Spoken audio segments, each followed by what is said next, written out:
Good afternoon, ladies and gentlemen, and welcome to episode number 6 of the Impact Bodega Podcast. This is your host, the quintessential Puerto Rican muffin, Jorge Luis Martinez Jr. And today I'm actually by myself because Robert Does Wrestling is down in Puerto Rico in the jungle getting ready for his match with Nick Aldis. Will be in his corner for All In, and the chef is out in Gatorland, getting his chefing on. So I will do my best to carry the show.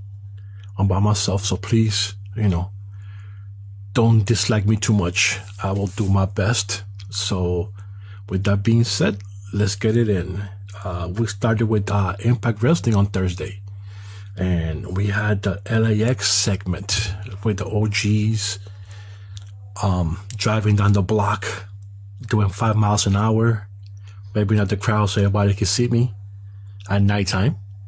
And LAX was down in the block celebrating that they had got their titles back. And, they were having a good time, relaxing, drinking, doing what everybody does in the block. And when they were about to go across the street, the OGs decided to almost run over Conan. But at the same time, poor little Richie got hit. Now, I don't know about anybody else, but this is kind of scary to see something like this. Just because they implemented a kid into their storyline, which I did not like that too much, but it is what it is. It was kind of funny to see, but it's just weird to see somebody from the hood 2 a.m.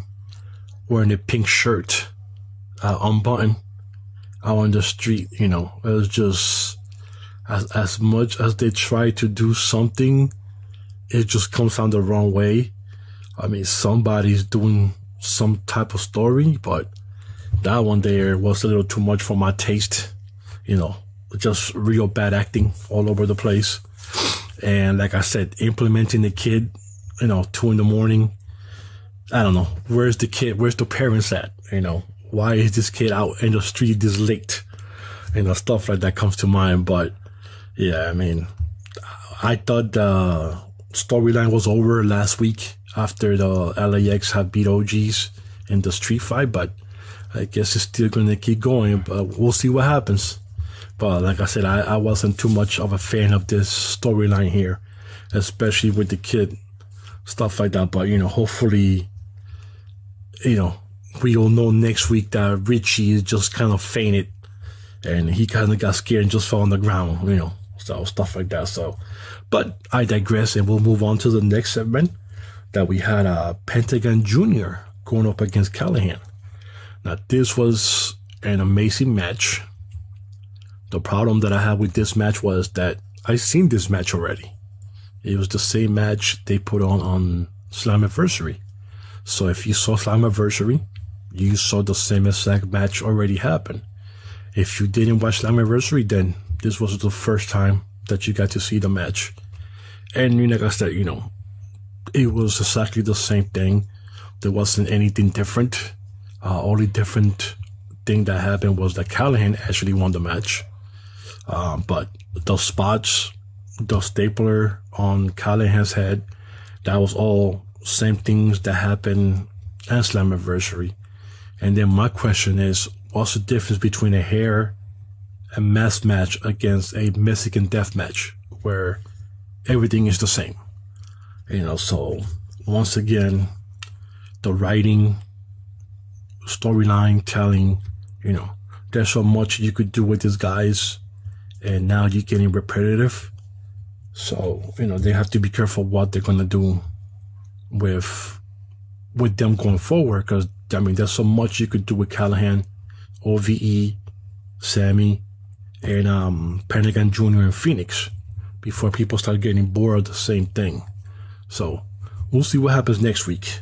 I know next week they have Phoenix versus Cage. Now that's going to be an awesome match, and I can't wait to see that one. I mean, Phoenix, the high flyer, speed, and you have Cage, who's just an animal. I mean, this dude is ripped, who could also fly and go. I mean, so Phoenix will go for the Weapon X Division title. So we'll see what happens there. But, overall, my thoughts on the show, I'll give it a 5 out of 10. Just because everything was fine to a point, and then the show just kind of went into a car crash. Like, literally, there was bodies everywhere by the end of the show. I think once the Katarina, Grado, Hendrix story thing took over there, where Katarina had mentioned that they looked like a laughing stock, the show took a nosedive from there. Grado in a Speedo or whatever he was doing, in a pole dance, the Johnny Impact, Congo Kong, down by the party thing in the pool. I mean, my goodness. I mean, I know there's bad acting, and then there's bad acting. This was just horrible acting. I mean, the LAS segment with the kid getting run over, it was just all over the place, and I feel so bad for the Cult of Lee. It's not even funny anymore. Those guys are just, no one knows what to do with those guys. Poor guys. The only thing that I actually liked was the Falabala and KM segment. Those guys are gold. I mean, they're funny. It's just a funny interaction with those guys. And the Desi Hit Squad, last Impacts, they looked amazing. And this match, they just look horrible. So, you get for what you get, I guess. The show's viewership did a 212. That actually went up 2,000 viewers this week, which is still kind of abysmal for viewership, but they kind of went up 2,000 viewers. They're still stuck, nobody's watching the show. And then here in the Impact Bodega Podcast, we have our own little issues talking about Impact here and there and where they're going to go, and how Pop TV, nobody's watching the show. Now, 3 years ago, when Impact went into Pop TV, people were excited. You were watching it there. 3 years later, what do you see on Pop TV other than Impact Wrestling? I have no idea, because there's nothing else to watch at Pop TV other than Impact Wrestling. So there's no reason for you to go before the show or stay after the show, since they have no programming whatsoever. I said this before, and I'm going to say it again. Impact needs to get out of Pop TV. I mean, that's the bottom line. They went from Orlando, it was dead. The crowd, now people are complaining that, it's because they're in Canada and people are not watching the show because they're in Canada. The crowd is louder. The crowd is better in Canada, but, people can still complain about it. So you're damn if you do and you're damn if you don't. And we'll leave it at that, There's nothing much you could do about that. Now, outside of Impact Wrestling, there's some other news too. We hear the rumblings about Pentagon Jr. and Phoenix getting feels from the WWE. Now, if that's true or not, we don't know if it's true or not. I know that this last week, as a matter of fact, they were supposed to be in some matches down in Mexico where they actually no-showed. Phoenix had told the promoters that supposedly he had missed his flight, so he never actually went to the show. Pentagon Jr. was supposed to be at the same show, where he called the promoter and told them that he had a lower back pain and he wasn't going to be able to perform at the show. Now, if this is just an isolated incident outside, we don't know. This has to do with, hopefully they're going to the WWE. We don't know. All I know is that if they do sign with the WWE, they need to wait 6 months after Lucha Underground last episode of their show goes off the air. So if AAA and Lucha Underground wants to be total douches, they could wait till the end of the year to show the last episode of Lucha Underground. And then they have to wait 6 months after that for the contract to expire with Lucha Underground. So you won't be able to see them till next June, July of next year if Lucha Underground wants to go that route. But before anybody jumps and starts going like, oh, WWE is trying to cause a monopoly, they're trying to do this, Vince is trying to do that. Last time I've ever seen, or I've never seen the WWE hold anybody hostage to sign a contract. So if the person gets offered a contract and they want to sign, that's up to them if they want to sign. No one is holding a gun to their heads. No one is telling them sign this contract. And you're never going to hear a talent go online and say, oh, I signed the contract against my will. They made me do it. I didn't want to sign with them, but they made me do it. You're never going to hear anybody say that. So for the last time, start complaining about WWE trying to get talent off. It's a business. At the end of the day, it's a business.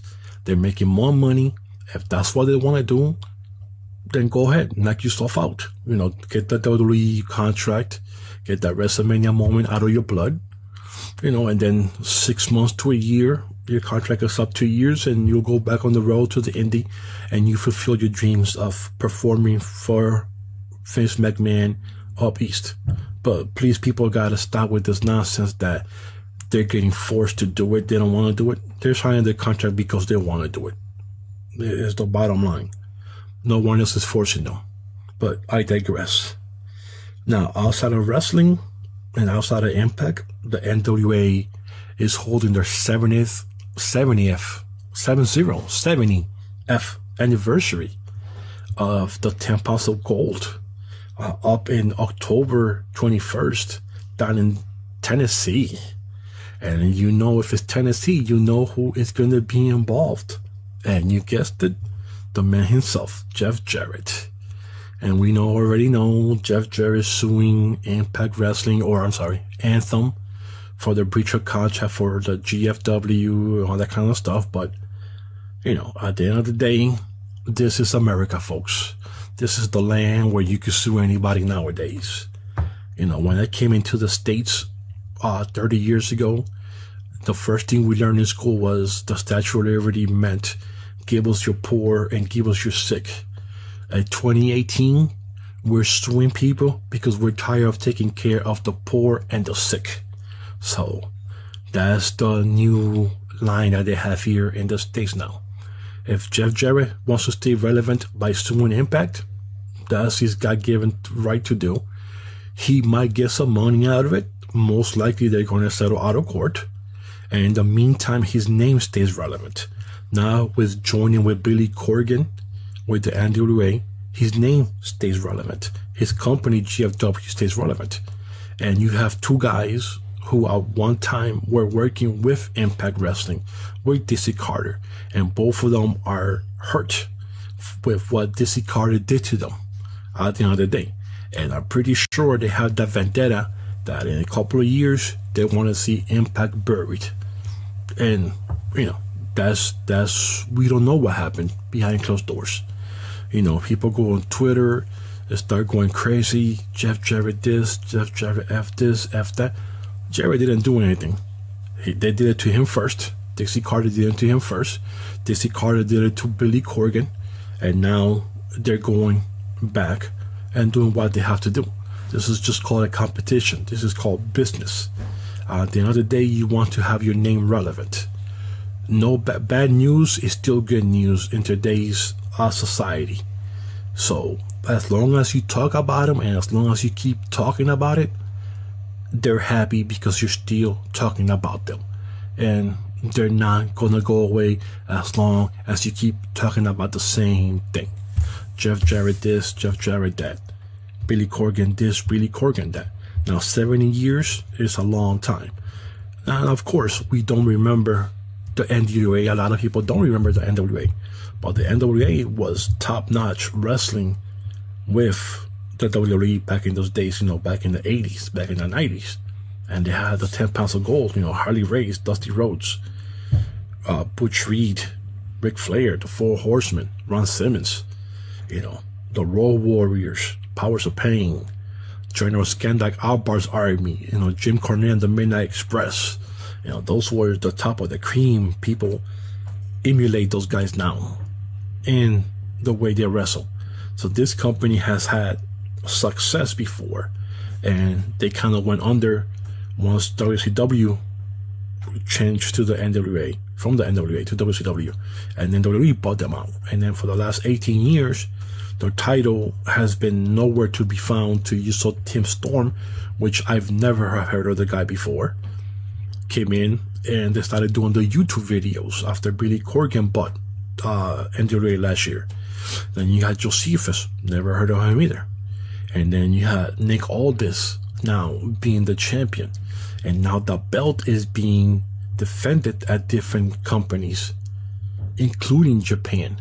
Not one time when Ric Flair was champion, or Harley Race, or Dusty Rhodes, that belt was ever defended in Japan soil. And Nick Aldis just did that a couple of months ago, and against Colt Cabana. Now the same belt is being defended at All In on September 1st against Cody Rhodes. So slowly but surely, the NWA is coming back. And like Billy Corgan said, it's a process. It's not going to happen overnight. He has a 20-year window of how he sees the company progressing. And in just 6-7 months, the title is back in the front. It's back being relevant again. It's about to be defended on September 1st, biggest non-independent, non-promotional show that sold out over 10,000 seats. And people are going to see the title being defended. So the title is coming back. The name is being put back into the front. Now you have Billy Corgan, who's huge in the music business with deep pockets. You teaming up with Jeff Jarrett, who has a lineage in wrestling with his father. He has his own company in GFW. They have a contract with Fight Network. So this stuff is going to be now shown on the Fight app. So slowly but surely, the NWA is getting relevant again. 2-3 years from now, I'm pretty sure they have a blackboard somewhere with the words "Destroy Impact" somewhere written, because in a couple of years, that's their mission. They might not want to say it now, but for a fact that's right in their heads, because they are still hurt for what happened with Impact Wrestling. And don't doubt it, they will come back. The NWA will come back, and they'll be laughing in 2 to 3 years, and we're gonna see they're going like, wow, those guys came out of nowhere. And we'll see what happens. We just gotta give it time. Now, the last set of business that I have here is the Mule of the Day, what I like to call. There's other segments: Donkey of the Day, Rabbit of the Day, Jackass of the Day, but we're going to call this the Mule of the Day, La Mula del Días. And it goes to Robert Does Wrestling best friend, Alberto Del Rio, as he decided to pull out from his upcoming Triple Mania match that he was supposed to have going on today, as a matter of fact. And Triple Mania being Triple A's biggest pay-per-view of the year, which is going to be shown on Twitch, and I'll be watching that too. Alberto Del Rio decided to pull out because he supposedly did not receive the complete of his money and some other issues. Now, what happened here? Alberto, Papa, por favor, I don't know, brother. You were signed, you were advertised since March of 2018. The show is August 25th. 5 months this guy's been advertised to be on Triple Mania. And just this past Thursday, he decides to pull out because supposedly some money issues, or he didn't get the whole amount that he was supposed to do. Dude, you're killing me right now, Alberto. You're killing me. This makes no sense whatsoever. This is just so unprofessional on your part. You did it to Impact. You're doing it with AAA. And now they're even saying that he wants one last run at the WWE, which is understandable. He wants to get that last paycheck before he retires. Like he said, he wants to retire in the next 2 years from wrestling. But, doing it like this, at the last minute pulling out, it just makes no sense whatsoever that he keeps doing this and people still will go out there and still give him the benefit of the doubt that, we still need to get this guy. Dude, this guy needs to stop already, because this is just embarrassing now. You're embarrassing yourself. You're embarrassing your family. You're embarrassing the legacy that your father put on and the rest of your family put on, because you want to no-show things. And to do it 2 days before the event, it just makes no sense. But anyways, folks, that's me for today. Thank you for listening. I really appreciate it. Even though it was a one-man show, hopefully this doesn't happen again. Hopefully by next week we'll have Robert Does Wrestling and Chef back in the fold, so you don't have to hear my voice again on a solo tip. But thank you so much for giving me the opportunity to come into your homes, into your phones. Really appreciate it. I appreciate everybody that's been listening. So please don't forget to like, subscribe, and share. Hit that like button on the YouTube. Hit that subscriber like. It's funny that we only have 24 subscribers, but we get 100 views per week, which is crazy. Usually it's the opposite, but we love that you listen. We really appreciate it. I appreciate everyone that sends me a message on Twitter. I love it. And I can't wait to see those fans from Impact Wrestling at Bound for Glory, because I will be there. Not the VIP, but I'll be there roaming around somewhere. Just look for the Puerto Rican with the Puerto Rican flag waving it. But once again, thank you so much, folks. And don't forget, Triple Mania is tonight. It's on Twitch. So go to Twitter, sign up to the Twitch page, and enjoy some wrestling. And we'll see you again next week. Thank you, and have a nice day.